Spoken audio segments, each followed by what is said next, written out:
नमस्कार, मैं हूं अब्दुल और आप देख रहे हैं वक्त इंडिया।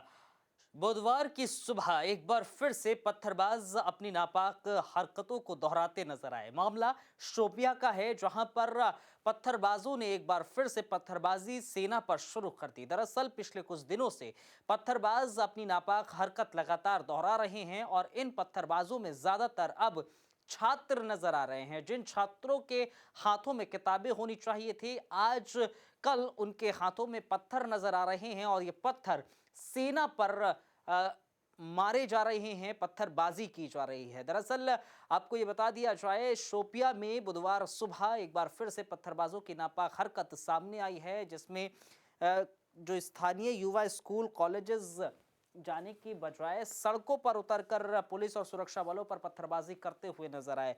दरअसल इस दौरान ये छात्र जो थे वो पाकिस्तान के नारेबाजी भी करते हुए आए, पाकिस्तान के लिए नारेबाजी कर रहे थे, भारत विरोधी नारेबाजी की जा रही थी। सुरक्षा बलों ने इन पत्थरबाजों का डटकर सामना भी किया, इनका मुंह तोड़ जवाब भी दिया। लेकिन चिंता का विषय ये है कि ये छात्र अपने भविष्य को संवारने की बजाय उन अलगाववादियों और पाकिस्तान की बातों में आकर अपना भविष्य क्यों खराब कर रहे हैं, बर्बाद कर रहे हैं।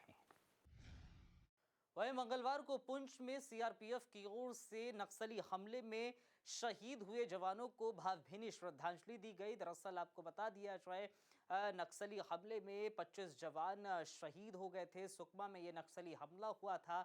लगातार जवानों पर फायरिंग की गई थी नक्सलियों के द्वारा, जिसमें 25 जवान शहीद हो गए थे, जिसके बाद देश भर में गम की लहर दौड़ गई थी और इन जवानों को श्रद्धांजलि अर्पित की जा रही थी। कुछ ऐसा ही हमें देखने को मिला जम्मू कश्मीर के पुंछ जिले में, जहां पर इन जवानों को श्रद्धांजलि अर्पित की गई थी। दरअसल सोमवार को नक्सलियों ने भोजन करते समय ही सीआरपीएफ के जवानों को निशाना बनाया था। तकरीबन 25 से 26 जवान शहीद हुए थे, जिसमें 6 घायल भी हुए थे। इस मौके पर लोगों ने जवानों को श्रद्धांजलि दी और कहा है कि जो जवान शहीद हुए हैं, उनके बलिदान को भुलाया नहीं जा सकता। इसके साथ ही उन्होंने हमले की जमकर निंदा भी की, दोषियों के खिलाफ सख्त कार्रवाई की भी मांग की है। छत्तीसगढ़ में हमारी इंडियन आर्मी के साथ, सीआरपीएफ के साथ, हमारी फोर्स के साथ बहुत गलत हुआ। जितनी भी फोर्स हमारे हिंदुस्तान के अंदर है, चाहे हमारी जेएंडके की पुलिस हो, आर्मी हो, बीएसएफ हो, सीआरपी हो, अगर हम हिंदुस्तान में रह रहे हैं सिर्फ इसी फोर्स की वजह से रह रहे हैं। हम रात को सोते हैं, आराम से सोते हैं कि हमारे घर के बाहर हमारी सेफ्टी के लिए कोई खड़ा है, बॉर्डर पे कोई खड़ा है, हमारी जान माल की रक्षा के लिए कोई खड़ा है। लेकिन आपने देखा छत्तीसगढ़ में जो आर्मी के साथ हुआ वो बहुत गलत हुआ। नक्सलवाद ने इस तरह नासूर बन चुका है हमारे देश के अंदर। हम चाहते हैं, हमारी अपील है राष्ट्रपति जी से, प्रधानमंत्री जी से, कि नक्सलवाद के ऊपर एक शिकंजा कसा जाए। हाल ही में डोडा के गंदोह में हुई आगजनी से 43 दुकानें और 26 घर जलकर राख हो गए थे, जिसके बाद यहां के लोगों को काफी परेशानियों का सामना करना पड़ रहा था। ये लोग काफी परेशान हाल थे, जिसको लेकर बुधवार को गुलाम नबी आज़ाद, कांग्रेस के वरिष्ठ नेता, यहां पर पहुंचे। गंदोह का उन्होंने दौरा किया और पीड़ितों से उन्होंने मुलाकात भी की। पीड़ितों से मुलाकात करते समय कांग्रेस के वरिष्ठ नेता गुलाम नबी आज़ाद ने इन पीड़ितों से मुलाकात की और कहा कि इन लोगों की हर संभव कोशिश की जाएगी, जो भी मदद होगी उसको किया जाएगा। किसी भी तरह की सहायता इनको अगर चाहिए होगी तो वो पूरी की जाएगी। वहीं बुधवार को उधमपुर के एसएसपी शैलेंद्र मिश्रा की ओर से एक प्रेस कॉन्फ्रेंस की गई थी। दरअसल ये प्रेस कॉन्फ्रेंस महत्वपूर्ण इसलिए थी क्योंकि इस प्रेस कॉन्फ्रेंस में एसएसपी शैलेंद्र मिश्रा ने कई जो मामले सुलझाए गए हैं उधमपुर पुलिस की ओर से, उन मामले के बारे में लोगों को इत्तला की गई है, लोगों को बताया गया इस प्रेस कॉन्फ्रेंस के जरिए। दरअसल इस प्रेस कॉन्फ्रेंस में एसएसपी उधमपुर शैलेंद्र मिश्रा ने सबसे पहले हाल ही में पंचेरी और जिब जो क्षेत्र है वहां पर नाबालिगों के साथ बलात्कार हुआ थे, उनके आरोपियों का नाम उजागर किया गया है इस प्रेस कॉन्फ्रेंस में। साथ ही साथ इस प्रेस कॉन्फ्रेंस में टीकरी का जो मर्डर केस हुआ था उसको सुलझाने का भी दावा किया गया है कि जो टीकरी मर्डर केस था उसको लगभग सुलझा लिया गया है। आपको ये भी बता दिया जाए, इस मौके पर एसएसपी शैलेंद्र मिश्रा ने ये बताया कि दोनों ही जो रेप के केस थे उनके आरोपियों को गिरफ्तार कर लिया गया है। पहले तो आप केस के बारे में जान लें कि 23 अप्रैल 2017 को एक वारदात होती है टिकरी इलाके में, जहां पर एक छोटी बच्ची जिसकी उम्र 8 से 9 साल के आसपास बताई गई, वो अपने माँ बाप को आकर शिकायत करती है कि उसके साथ नाजायज दुष्कर्म किया गया है। जिस पुलिस इसमें एक FIR दर्ज करके मल्टीपल टीम्स गठित करती है और एक प्रॉपर इन्वेस्टिगेटिव मैकेनिज्म के थ्रू इस अपराधी को 24 घंटे के अंदर अंदर धर दबोचा जाता है। पंचायत घर के पास जहां आधार कार्ड का एनरोलमेंट हो रहा था, वहां से अपनी घर की ओर वापस जा रही थी और नेचर्स कॉल आंसर करने के लिए अपने रास्ते से जब ये अलग हुई तब वहां पर एक पंचेरी का दुकानदार है, उसका नाम है केवल शर्मा। केवल शर्मा, जिनको ये जानती नहीं थी बच्चियां, केवल शर्मा ने इनका रास्ता रोका और एक बच्ची के साथ पूरा दुष्कर्म किया, दूसरे के साथ उसने दुष्कर्म करने की कोशिश की और वहाँ भी वो कामयाब रहा। ये बच्चियां घर पे जाके इन्होंने अपनी दास्तान सुनाई और लेकिन क्योंकि पहचान में नहीं था ये व्यक्ति, तो पुलिस को थोड़ी मशक्कत करनी पड़ी। 24 घंटे तक हमारे पास कोई क्लू नहीं था। ये एक ब्लाइंड किस्म का क्राइम था। उसके बावजूद before the event and after the event जो एक्टिविटी केवल शर्मा की थी, उससे इस पर शक गया। जब इसको धर दबोचा गया तो इसने भी अपना जो जुर्म है वो कबूल किया। प्रधानमंत्री नरेंद्र मोदी की योजना स्वच्छ भारत के तहत अब अलग अलग जगहों में स्वच्छ भारत अभियान के तहत स्वच्छता के लिए पहल नजर आ रही है। दरअसल बात हम कटरा की कर रहे हैं। कटरा में भी स्वच्छ भारत की एक मुहिम की एक झलक देखने को मिल रही है। यहाँ पर रेलवे स्टेशन और बस स्टेशन पर कूड़ेदान लगाए गए हैं ताकि बस स्टॉप और रेलवे स्टेशन में ज़्यादा कूड़ा ना हो पाए, क्योंकि हम अक्सर देखते हैं कि रेलवे स्टेशंस और बस स्टॉप में अक्सर बाहर से यात्री जो आते हैं वो कूड़ा करकट फेंक देते हैं। इस वजह से ही तकरीबन 20 कूड़ेदान जो है वो कटरा रेलवे स्टेशन पर लगाए गए हैं और 15 कूड़ेदान बस स्टैंड पर लगाए गए हैं कटरा के।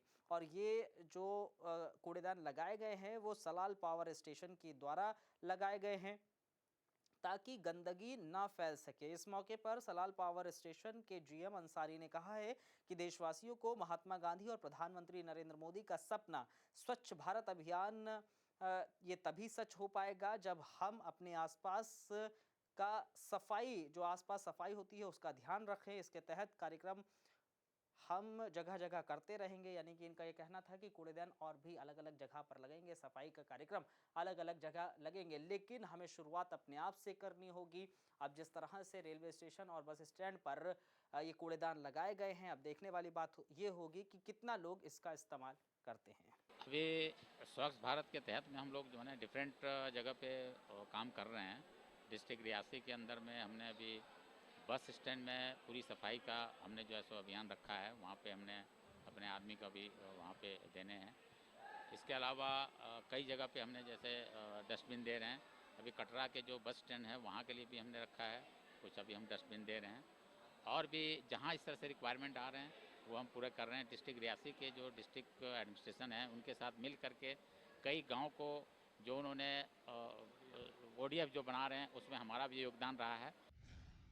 वहीं सरकार के द्वारा अपनी मांगों को अनसुना करने के खिलाफ SRTC कर्मचारी एक बार फिर सड़कों पर नजर आए। इन्होंने परिवहन विभाग के खिलाफ जोरदार प्रदर्शन किया है। आपको ये बता दिया जाए कि सरकार के द्वारा इनकी मांगे नहीं मानी जा रही। काफी वक्त से SRTC कर्मचारी प्रदर्शन कर रहे हैं और अपनी मांगों को लेकर सरकार के सामने समय समय पर प्रदर्शन कर अपनी मांगे दोहराते रहते हैं। दरअसल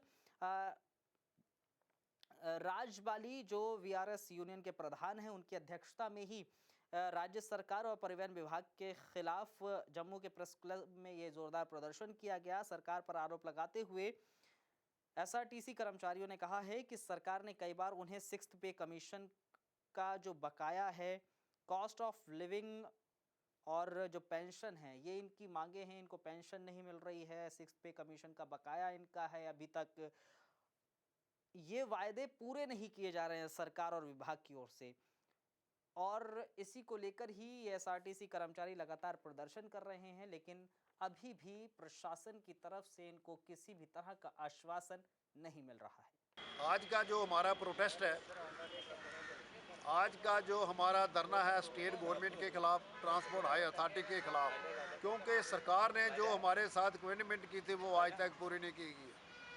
हम डोर टू डोर सरकार के पास जाते हैं और इनका एक ही जवाब होता है कि हम सेंटर से पैसा आएगा तो हाँ आपको मिल जाएगा। सेंटर से आगे भी आता है और आता रहेगा, लेकिन जो सेंटर से पैसा आता है वो कागजों में आता है, कागजों में ही ख़त्म हो जाता है, ज़मीनी सतह पर नहीं पहुंचा। हम सरकार से ये मांग करते हैं, हमारे पेंटी ड्यूज हैं जिसमें कास्ट ऑफ लिविंग अलाउंस खोला इफेक्ट फ्राम 1999 एंड 6 पे commission arrear effect from 1 January 2006 and pension benefit कोले के बिल ऑलरेडी सिविल सेक्रेटरी में पड़े हुए हैं। हम सरकार से मांग करते हैं कि जो हमारे पेंटी ड्यूज हैं विद इन डेज क्लियर की जाए। धन्यवाद।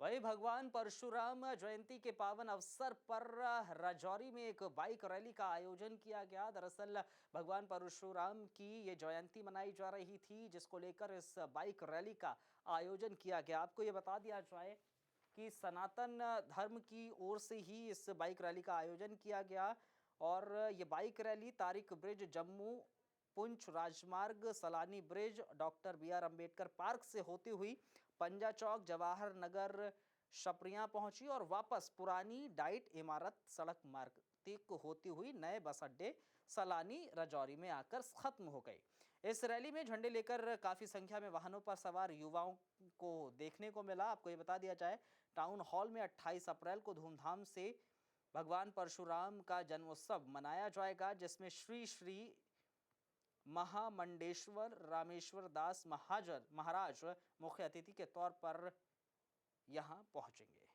तो बजरंग दल के बैनर के नीचे राजौरी में जो ये बाइक रैली का आयोजन किया गया है, ये 28 तारीख को जो आने वाली भगवान श्री परशुराम जी की जयंती है।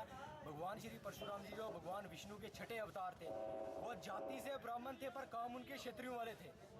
उनके उपलक्ष्य पर आज यहाँ पे एक बाइक रैली का, विशाल बाइक रैली का आयोजन किया गया है विश्व हिंदू परिषद बजरंग दल की तरफ से, और पूरे हिंदू समाज को ये मैसेज दिया गया है इस बाइक रैली के जरिए कि परशुराम जी सभी के भगवान थे, समस्त हिंदू समाज के भगवान थे वो, और हिंदू का एक तरीके से मैं बोलूँ तो शक्ति प्रदर्शन इस रैली के जरिए आज हमारी दिखाने की ये जो प्लानिंग बनी थी, उसके तहत आज विश्व हिंदू परिषद बजरंग दल के बैनर के नीचे जो परशुराम जयंती के 28 तारीख को आने वाली परशुराम जयंती के मौके पर बाइक रैली का आयोजन किया गया है।